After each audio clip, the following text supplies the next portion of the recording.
propor o aconselhamento, perdoá-la, agir com graça, internurá-la, compreendê-la, resguardá-la, salvá-la para si mesmo, como Cristo fez com a igreja.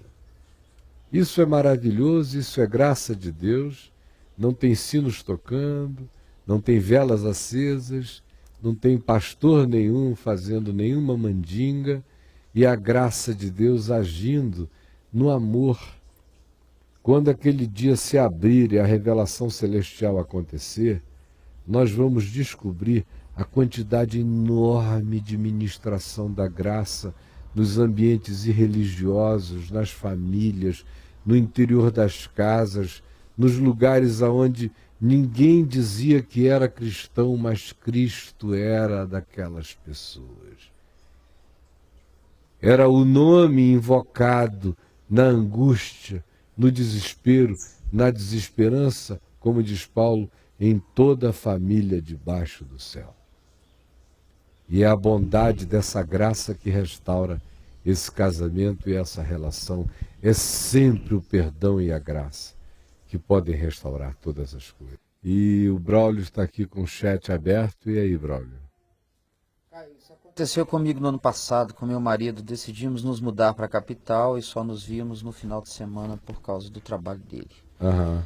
E por isso ou por outras fragilidades, ele acabou se envolvendo com outra mulher. Quando descobri, fiquei com muita raiva. Mas consegui perdoar. Ainda dói.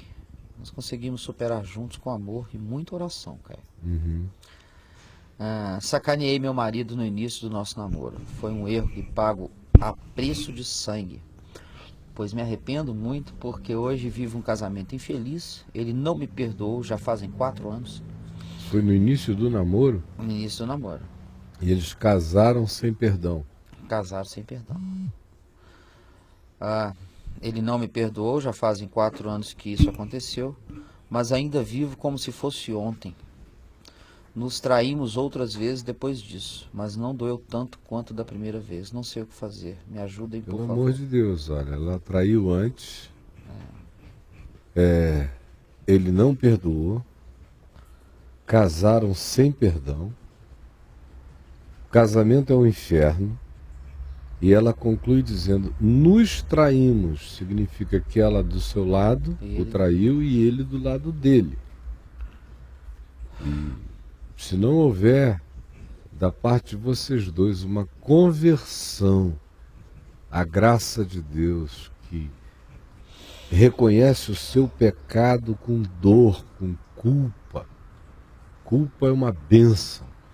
Quem não experimenta culpa radical, quem não é honesto com o seu pecado para si mesmo, na presença de Deus e na presença do outro, não se perdoará jamais e, em não se perdoando, continuará no caminho compulsivo do mesmo pecado, porque a culpa, ao invés de inibir o pecado, paradoxalmente ela o alimenta e ela o infla e ela o pulsiona.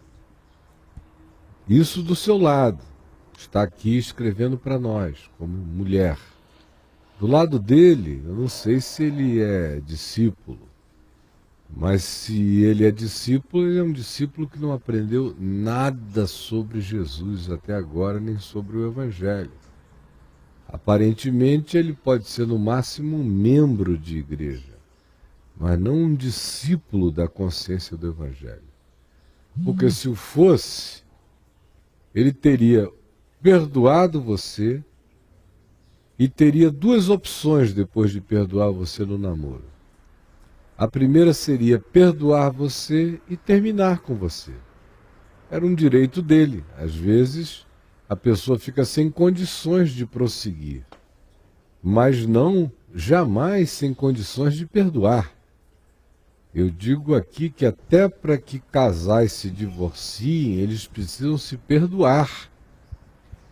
Porque Jesus não abriu uma cláusula que diga que em caso de traição conjugal, o discípulo tem a permissão para odiar, para ficar rancoroso ou para guardar amarguras e para reter o perdão.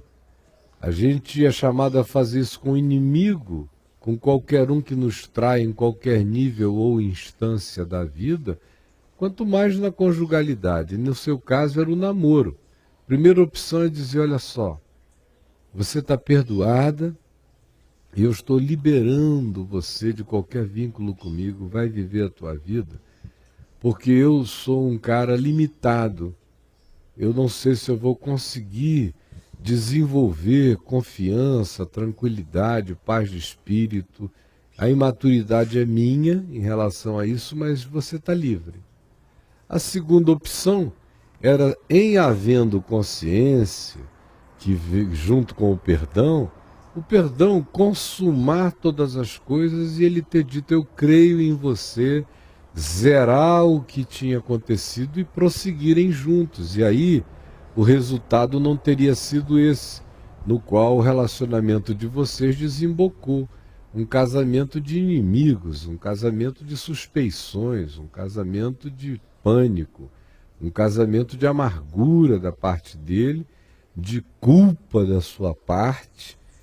Você deve se sentir uma mulher extremamente desqualificada todos os dias, ele deve lembrar isso a você a toda hora. E ele agarrou-se em duas coisas no processo.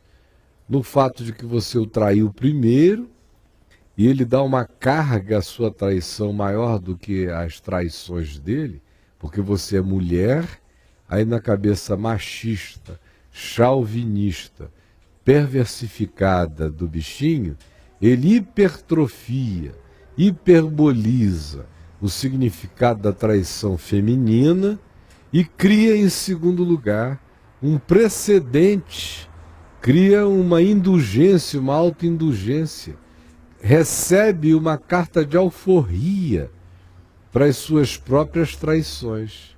Aí as dele alimentam as suas atuais e as suas fortalecem as dele e vocês dois não se separam para viverem a verdade do que está acontecendo com vocês, não sei porquê. Porque entre vocês o que existe é uma doença conjugalizada. Só há uma saída.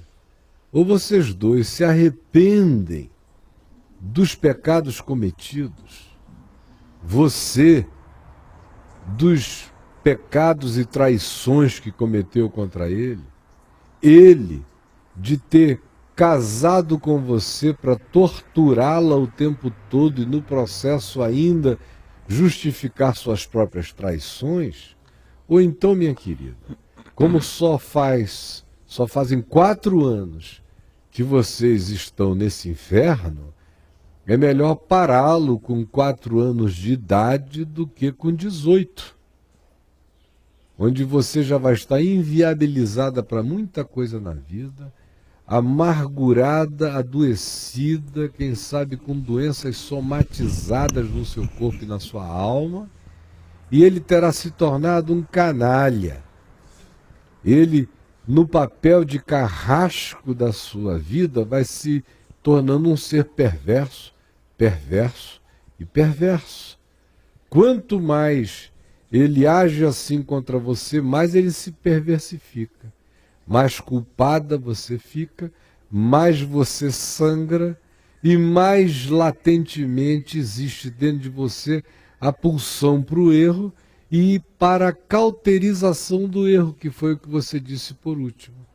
Que as últimas ocorrências de um lado e do outro já deixaram vocês meio dessensibilizados, meio cauterizados, de modo que esse é um caminho de morte, que só pode ser salvo pela conversão de vocês a Deus e um ao outro. Se ambos não se converterem a Deus com a mesma consciência de graça, de pecado, de perdão, não tem salvação para vocês. Vocês só vão se fazer mal para sempre. Se isso não acontecer em ambos, não tem saída. A única saída é cortar o braço enquanto é tempo, porque esse organismo conjugal já está em franco processo de septicemia e de gangrena. espiritual, emocional, psicológica e daqui a pouco com consequências físicas, com somatizações, porque ninguém consegue viver debaixo dos auspícios perversos da culpa muitos anos sem provar todas as consequências. A minha oração é que Deus dê luz a você, coragem a você, avalie, como diz Paulo, como sabes, ó mulher, se converterás o teu marido. O chamado da palavra é para que os cônjuges vivam em paz, não em terror, nem em tormento. O prosseguimento da existência de vocês nessa conjugalidade do pastoreio, do diabo, da culpa, da angústia, da amargura, das subtraições que decorrem disso daí, vai desembocar numa calamidade que vai deixar você, aos 36, 38 anos de idade, olhando para trás, se sentindo absolutamente envelhecida, sugada, amargurada, destruída, desmobilizada para a vida, inviável para a continuidade da existência, e ele cada vez um ser humano pior. De modo que ou há uma conversão